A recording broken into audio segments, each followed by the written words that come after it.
I made one unforgivable mistake when I was in North Vietnam, and I will go to my grave with this.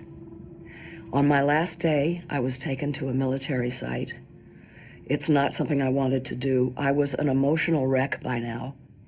I don't know if I was set up or not. I was an adult. I take responsibility for my actions. There was this little ceremony. These soldiers sang a song.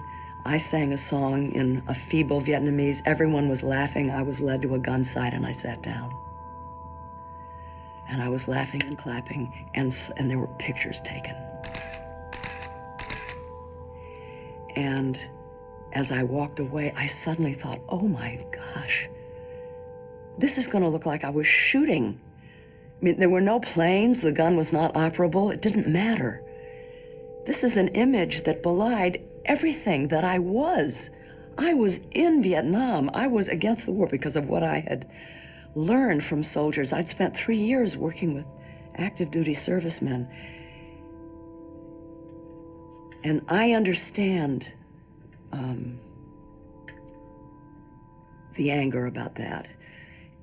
And by the way, I have apologized for that photograph over and over and over again, privately and publicly. And I'm doing it again now. Years later, when I was in Waterbury, Connecticut, I was making a film, Stanley and Iris. I had my PR person there. I asked him to try to organize a meeting of Vietnam veterans. I said, just Vietnam veterans, in the basement of a church, and there were about 40 of them that came. And I came in alone, and I suggested that we go around in a circle and we all tell our stories.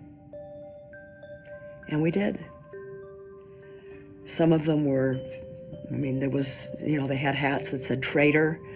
There was one who later said to me, I came with, it was the Delta Death Squad, and he had an ace of spades, and that was the card that would be thrown when he was going to kill someone, and he brought it with him, and he was intending to, challenge me and throw it at my feet. And, there was a lot of hostility, a lot of tears from all of us. It lasted many hours. When it was over, my PR person came in and said, I don't know who told the press. It wasn't me. It certainly wasn't me. But there are some press people outside. What do you want to do? And I said to the men, what do you want to do? I'll do whatever you want. We can all go out the back, whatever. And they said, let them in. It's not what the press expected. I don't mean that every single man there suddenly was Fonda, but there was a lot of healing. A lot of healing. The guy with the ace of spades ended up tearing it up and throwing it in the trash, and he's remained my friend, and we've talked a lot about this event. And what I learned, we have to listen to each other, even when we don't agree, even when we think we hate each other. We have to listen to each other's narratives, not interrupt defensively or with hostility, but really try to open our hearts and listen with empathy. I learned so much from that meeting.